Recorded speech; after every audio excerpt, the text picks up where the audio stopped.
Welcome everybody to day 2 of EA Global Summit 2021. This is Juhi again from EA Global Summit organizing team. Firstly, thanks to everyone for your time and efforts in joining us for this session. This session is by Ian Mitchell from Ability Engineering. Ian has been using consulting and training people to work with Enterprise Architect for over 20 years, and he is also a co-founder of European EA User Group. Today, he is presenting this session in the topic One League Connect. Kindly be informed that we will be muting all the participants throughout the session, and if any of you are having any queries, please use the chat window or question window to drop your questions to the speaker. The speaker will answer during the Q&A session at the end. To enable further collaboration and communication with Ian and also with other EA practitioners across the world following to this session, we request you to visit Ability Engineering Meeting Room in MS Teams. The link to MS Teams channel is posted in the chat window for your quick reference. If anyone is having any difficulty in connecting to Teams still, please reach us at registrations@eaglobalsummit.com. Maybe we have to add your email address as guest to invite you once again. Thanks once again for your interest and support to EA Global Summit 2021. Looking forward to another informative session with Ian in this year's summit. Over to you, Ian, now. Thank you, Juhi. Do I have to do anything to share my screen? Yeah, I made you as a presenter. My screen, marvelous. So let me know when you can see my screen and I'll start. Yeah, we can see it. So this session is about traceability and explaining some things about what we mean by traceability, how it's useful, how we can accomplish it, and how we can get some value from doing it. This is a very short bit about me. Been doing EA things since version 2, but there's not many of us been in it since 3.5. And I also produce the eaDocx and Model Expert tools as well. So straight into what this is all about. So the presentation really is about advice to people thinking about building new kinds of EA models. And there's lots and lots of decisions to make and lots of things you need to think about. What we're principally going to concentrate on here is not the things that we need to model, but rather more the links that we might want to create between them. The subject of what kinds of things we use might be a topic for another conversation. But principally what I want to think about is this idea of traceability. And what most people seem to mean by traceability isn't necessarily the links between all those little funny boxes. It's the idea that I can take something at one end of my model and kind of have a virtual relationship to something at the other end. So I can say I create a business process at one end of the model, and suddenly at the far end of the model, I can see its impact on a change request. And that's something that I may not have known before. So that's what we're going to think about. How can we get business value out of those traceability kind of ideas using Enterprise Architect? So I think to get value, we need two things. We need to be consistent, our models, and we need the outputs from the models to be useful. And I'm going to take them in kind of that order. So look at the consistency thing first. So when I'm creating my EA model, how can I put in connectors, relationships there, and keep my model consistent? Then second half is going to be about how I can make use of those things and get some value from all that hard work that I'm putting in. So what do I mean by consistent? Well, I think we know it when we see it. It's if I look at a model and see the same style of modeling everywhere in the model. Because models where somebody in one project does things in one way and in a different project does it a different way isn't going to help me to get my traceability.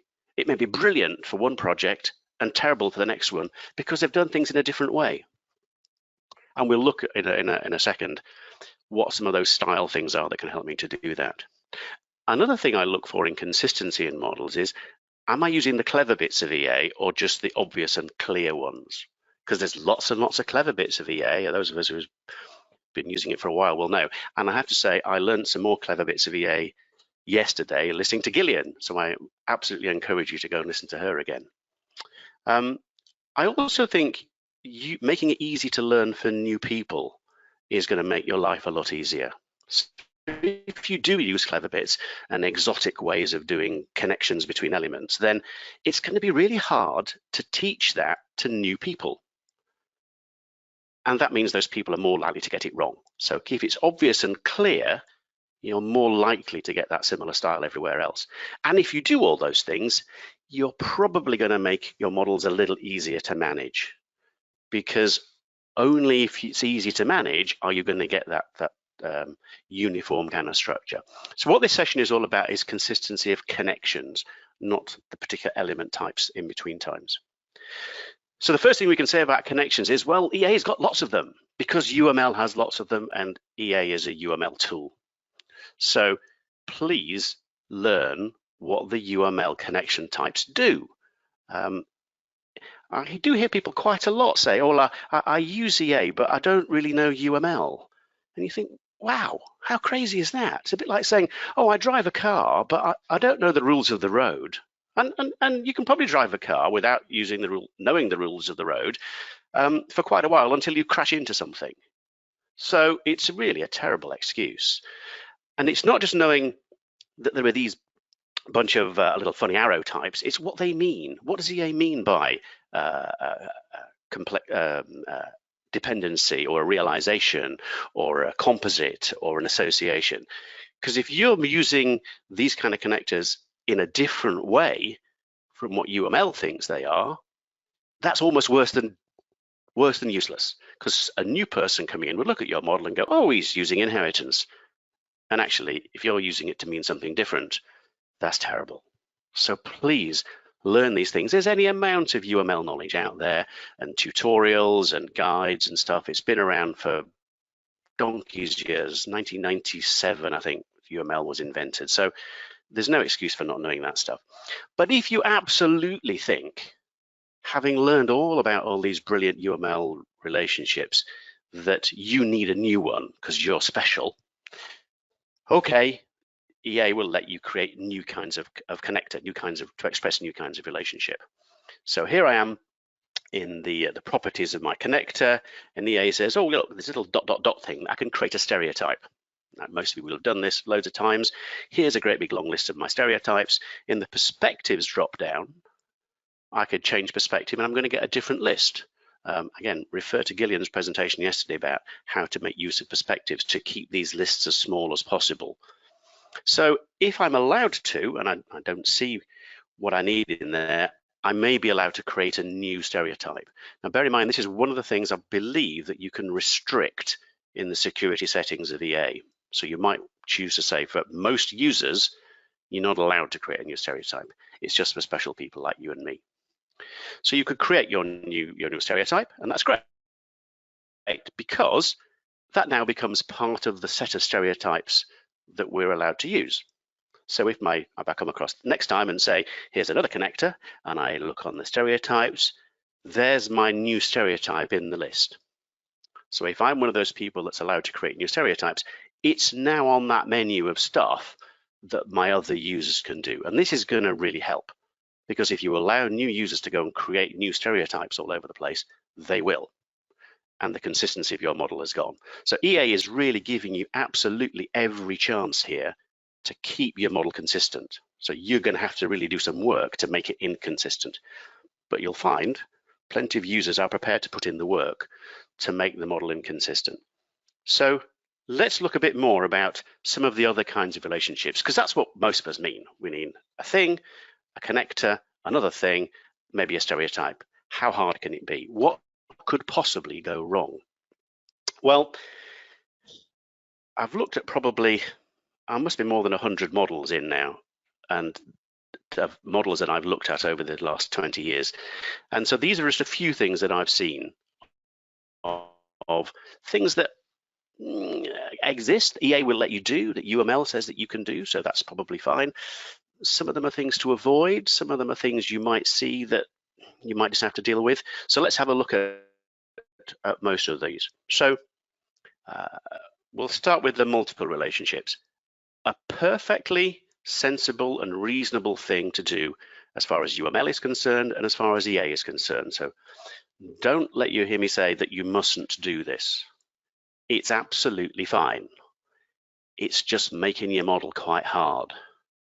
So if I'm allowed, as in this example here, to say that oh, by the way, I should say I've chosen funny shapes and funny colors here because this applies to any kind of UML-based language you're using in EA. So these could be SysML things, they could be Archimate things, they could be just basic UML things, BPMN stuff. It doesn't matter. So I've deliberately not chosen very many particular examples. So if we say my blue triangles and my red oval things can have multiple kinds of relationship between them, that's cool. And as I start to produce more diagrams and more diagrams, it's going to get more complicated. And am I prepared for that amount of complexity in my models? I have a particular thing about Archimate as a language. I think it's far too complicated. And it's very, very fond of having lots and lots of different kinds of relationships between the same pair of element types. And I think it makes it really complicated because you have to really understand what those different relationships mean. So it's very rich. If you do your modeling in this way, you get very, very rich expressive models, but you're paying a price, I think, for complexity. The best example I know of when it works really well is RACI, a way of understanding relationships between stakeholders and requirements in more detail. And if your problem, RACI, by the way, is responsible, accountable, consulted, and informed. It's a fairly well accepted way of understanding relationships between stakeholders and requirements. If your problem is to do with stakeholder management and really understanding who should I consult about this particular requirement versus who's actually responsible for it, this is the way forward. So having multiple kinds of allowable relationship between a stakeholder and requirement, this is the way forward. So it really is useful sometimes. I think more people have this and it's an unnecessary complexity than actually use it really well. Bear in mind now, if I do this RACI approach, then every time I put in a requirement, I probably have to find 4 kinds of stakeholder to assign these relationships with. And in some cases, maybe are you allowed to have a nobody informed or nobody consulted? Is that allowed? So you've got a lot of rules that I have to apply. So multiple relationships between the same pair of elements, yeah, I suppose it's okay, but be prepared for some complexity and some training that you're going to need to give to people.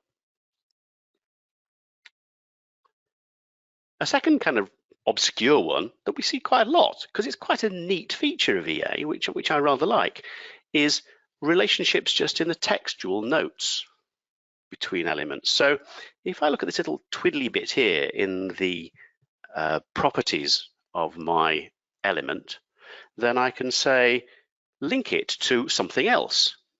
And the list of something else's is pretty large, as well as just the ordinary stuff like files and things like that. I can link it to another EA element. So if I did that, then where you can see requirement 2 here, then I get a hyperlink. So if I click on requirement 2, I end up looking at requirement 2. So that's quite cool.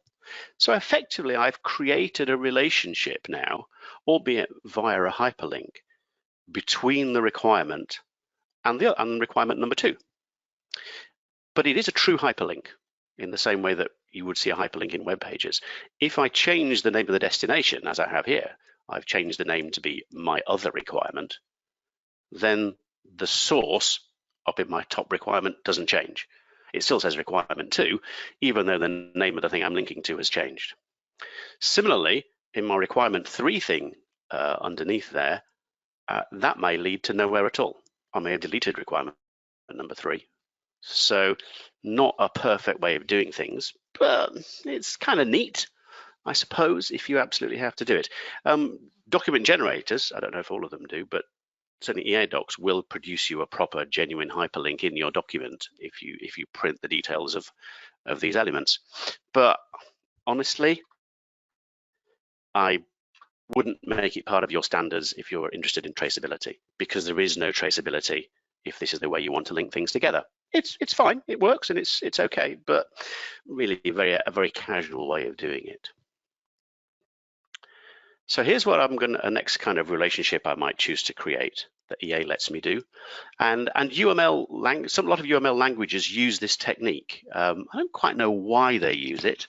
I think you'd have to be an expert in the meta models of UML to know this, but it's relationships based on tagged values. So you can create a tagged value and say this tagged value will always link you to an element of this type. And that's perfectly allowed. That's quite okay. You'll see it in quite a few different languages. BPMN is particularly fond of doing it. The snag with doing things that way is it's a bit of a secret. So if here I have my little requirement and I say insert relate elements, which by the way is the best command in EA.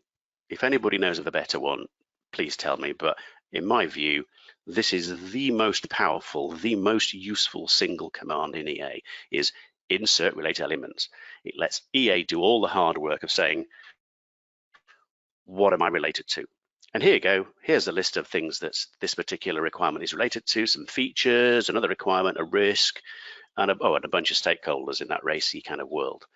So that's great. So that's all the things that it relates to. If, though, I look at the traceability view, which I can find from the EA top menu somewhere, there's an extra thing in this traceability view that's not on the insert related elements. I've got a wee tagged value reference, it says at the bottom. So my little requirement is linked via a tagged value called QA process to business process number 1.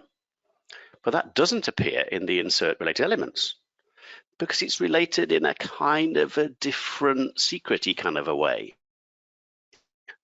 So whilst we may have to use this if we're using something like BPMN, I don't know if SysML uses it so much. I think it does. Archimate, I'm not sure. But it may be just a thing that the language that you're using says that you have to do things this way, in which case, sorry, you have to do it. But be aware that there is definitely a link between the requirement in the top left and the business process bottom right. There's definitely a link between them, but it won't appear on any diagram. And you may have to work quite hard to remember that this is the case. There's no indication that I know of anywhere in the UI that says, hey, there's a tag value reference here somewhere. It's really only the EA traceability view which will tell you that. So it's just something to be aware of, that you've kind of, if you use this way of linking elements together using tagged values, then it's kind of a secret relationship that you've created. So be aware, you've connected the two together, but you can't see that in a diagram anywhere. So is this going to help me towards getting my traceability consistency? Probably not, but I may have to do it. So yeah, my favorite bit of EA. Next kind of relationship we'll look at is what I'm calling internal relationships. Now, these have been in EA ever since I've been using it. So long time, and they've got more and more of them over the different releases. And what it means is that pretty much any type of element can have a whole bunch of things that are composites of it, that are a part of the element. In fact, these are so old that a lot of them have their own tables in the EA schema. So they're really ancient. So this is a bit of kind of EA archaeology here. And a lot of them look really useful. So if I have a type of element there which is like a requirement, then I can say, how is it tested?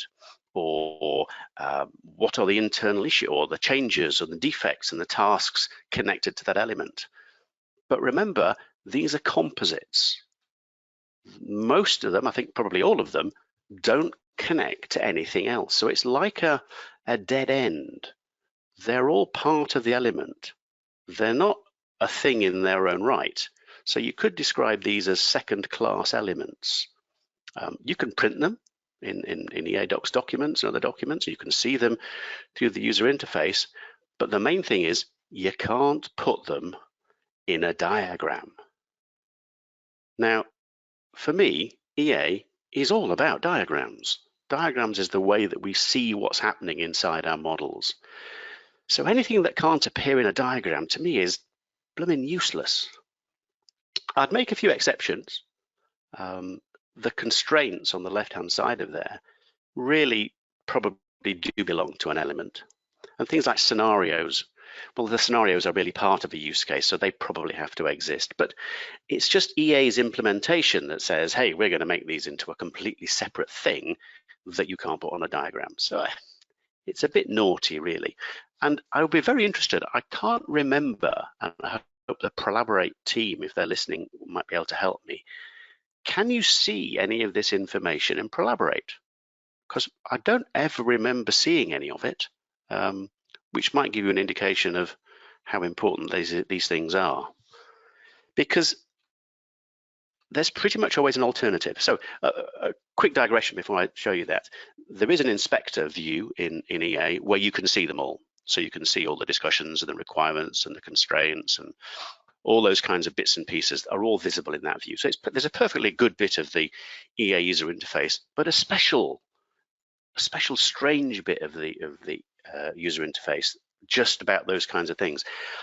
My suspicion is this is one of those bits of EA that really only Sparx themselves use. Now, I could be wrong, but I do seem to recall in a user group presentation a few years ago in the Netherlands, asking the audience who used these kinds of bits of EA, and I think 3 hands went up out of 100. So not well used. But there are alternatives. It's not like if you want to talk about changes or risks or issues and test cases, this is all there is. No, there are perfectly good element types in EA, first-class elements that you can put on diagrams and that you can link to multiple things. They exist. I can't really think of any of those internal elements that you could not somehow make into a first-class element. So why wouldn't you?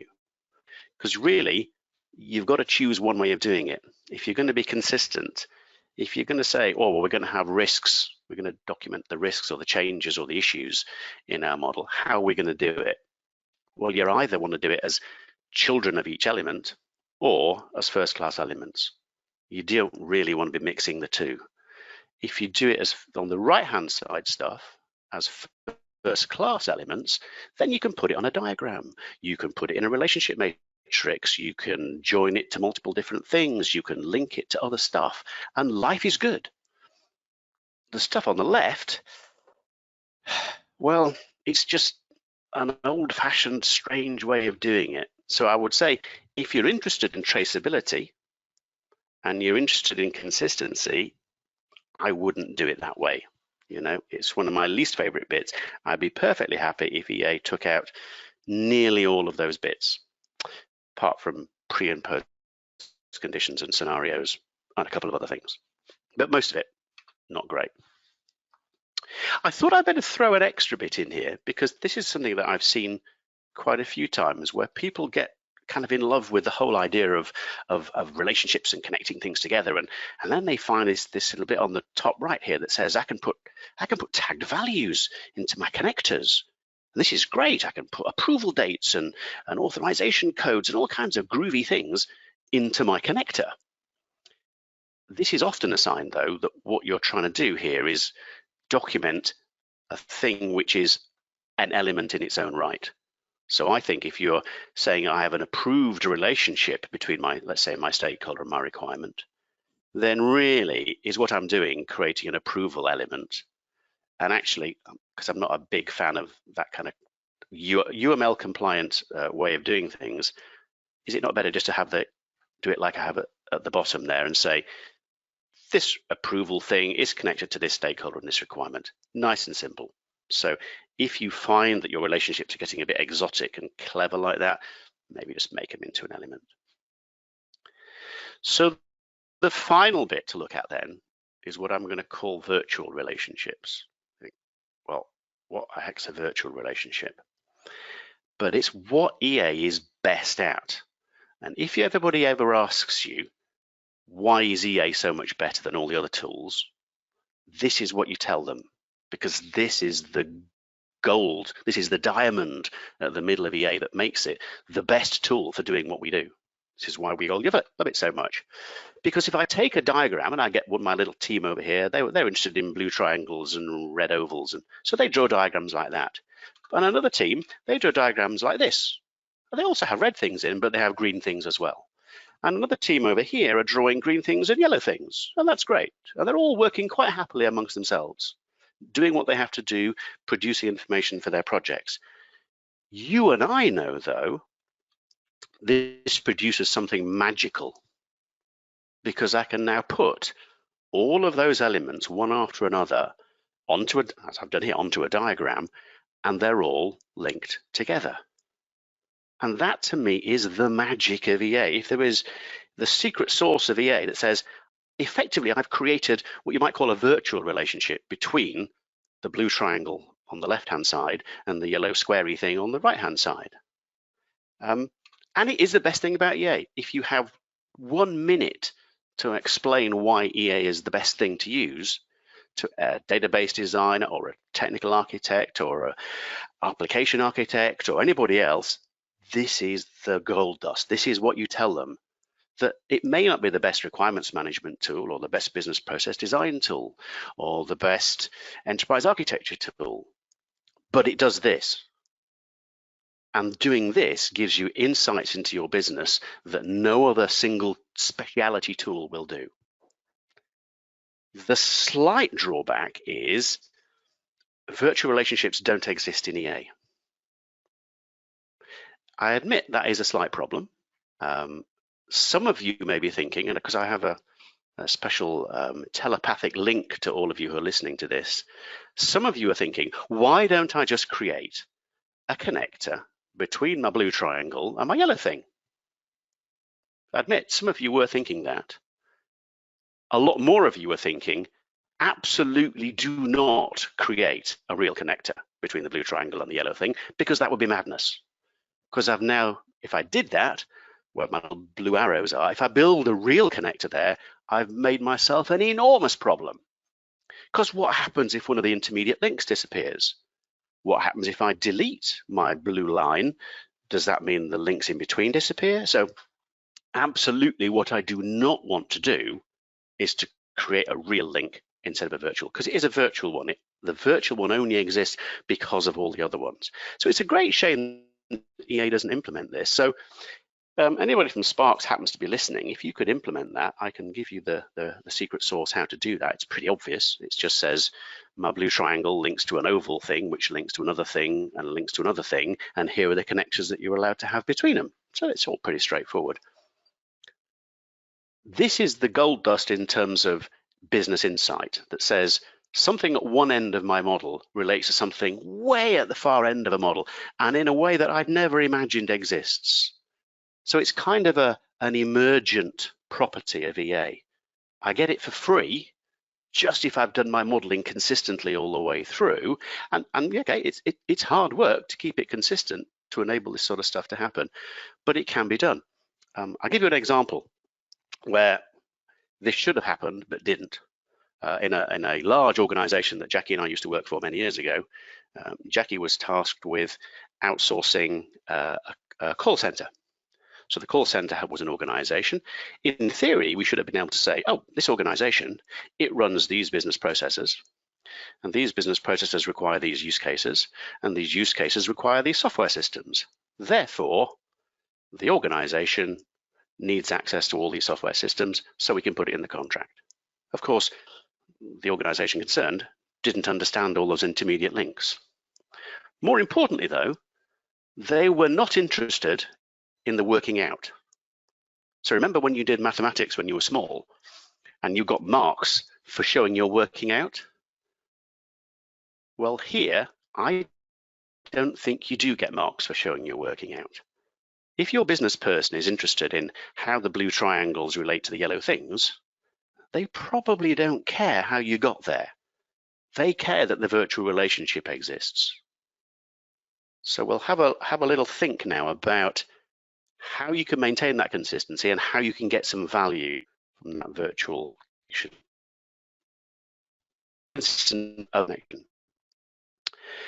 These very complex models is keeping the hard. There's no two ways about it. They have a natural tendency to become slightly different and then a bit more different and a bit more different as time goes on. And you require work on your part, because I assume that you're some kind of EA modeling expert if you're listening to this. You have to do work to keep it consistent.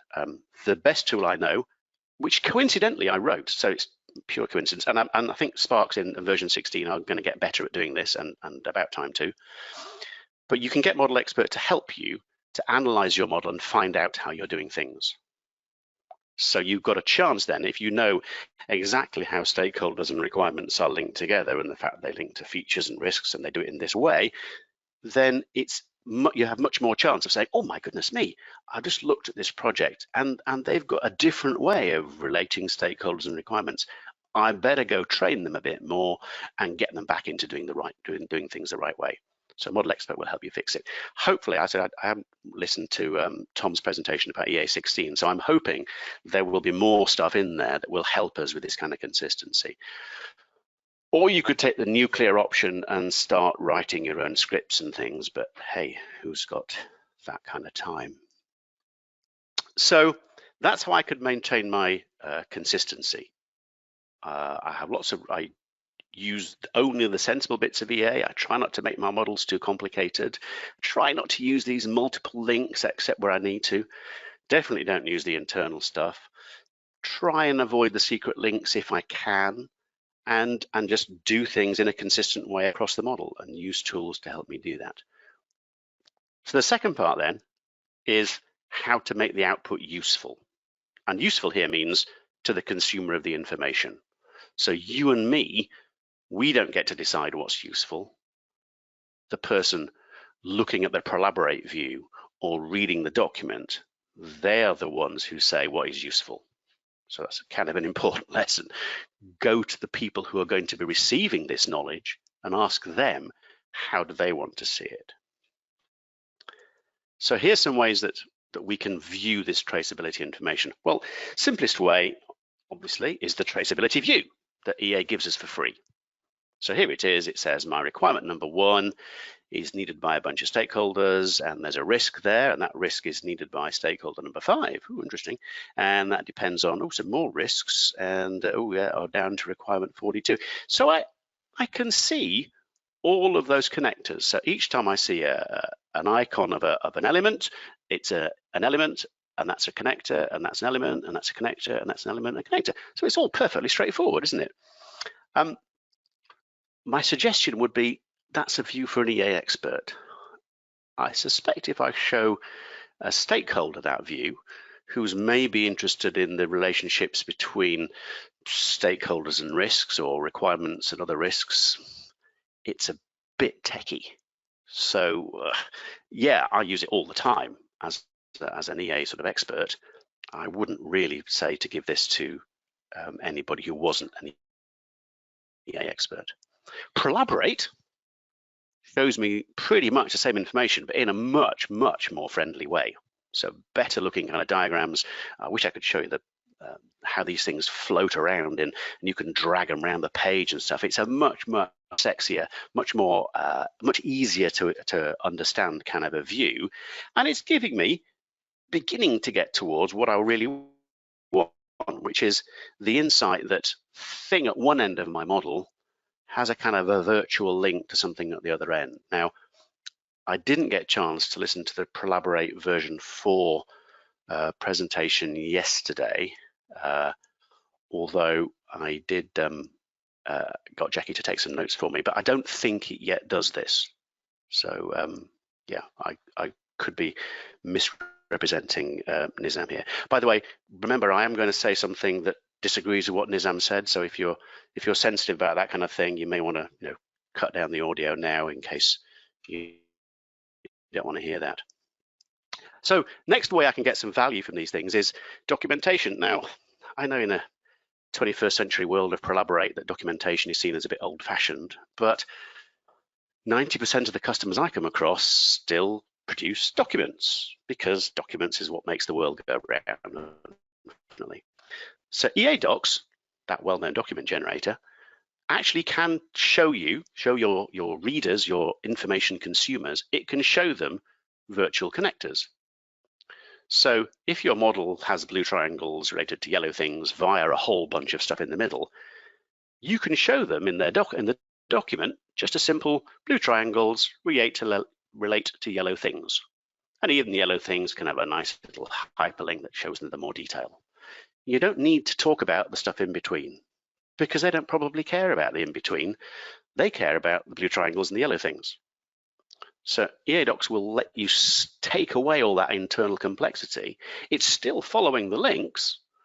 So defining that multi-hop relationship is a piece of work. You'll have to say blue things relate to those things in this way and relate to those things in that way and have a user's relationship to that. So you'll have to do a bit of work.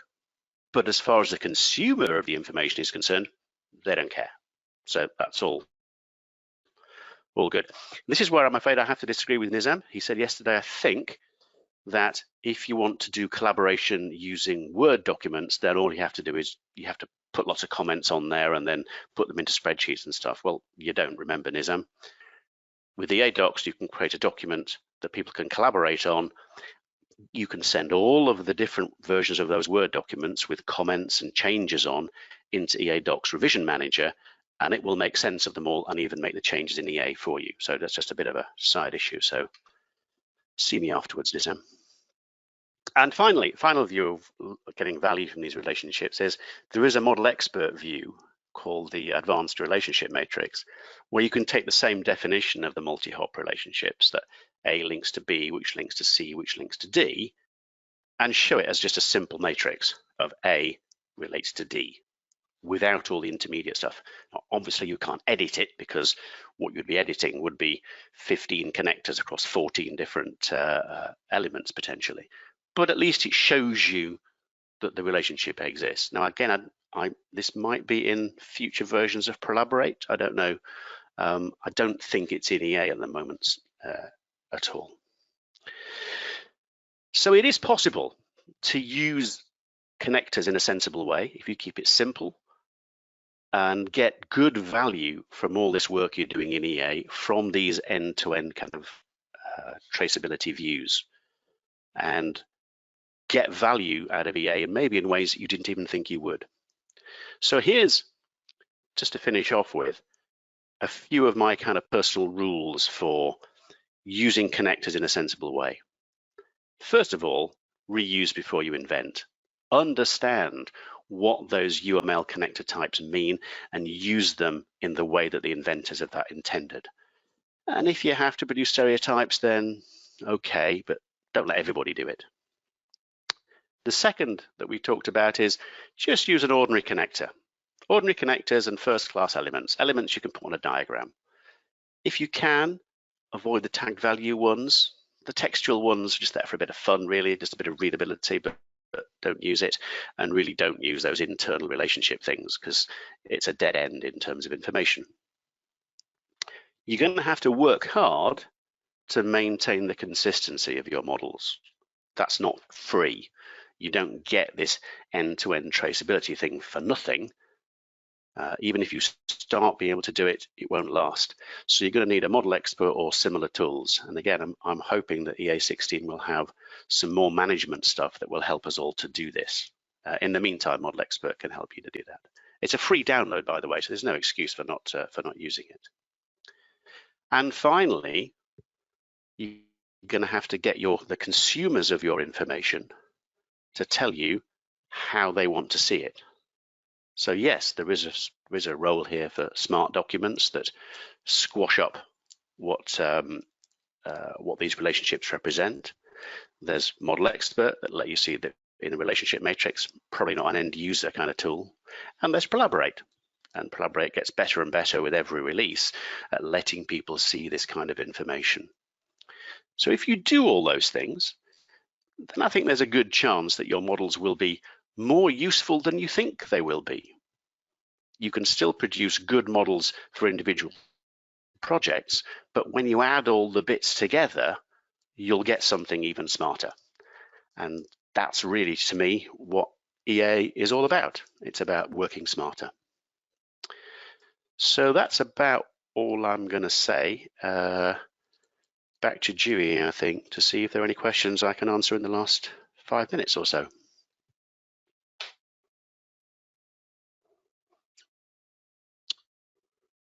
If anybody's still there. So if anybody has any questions, then please put them into Teams, and I'm hoping somebody will ask them to me. Yeah, thank you, Ian. So we have a couple of discussions initiated by participants, which may need a detailed discussion from you. So we have pasted those topics over there in Teams, so you can take it forward from there. Okay. Okay. Well, if that's how we're going to do it, then I will say goodbye. After the session. Yeah, that's okay. Yeah. Okay. All right. So I'll go into the Teams now and get into the discussions if I can find the right part of Teams. Yeah, thank you, Ian. Okay. Thanks everyone for your time during the session, and I hope this session gave deeper insights. Now the speaker will be available in MS Teams to have a detailed discussions and take the conversations further. The link to Microsoft Teams is pasted in the chat window for your reference again. The recording of this video will be available in eaglobalsummit.com with complete Q&A and discussions after the summit, and we will be notifying you all by email once it is made available. Thanks once again, everyone, and thanks, Ian, for your time and efforts. Thank you. Okay. Yeah. Bye-bye.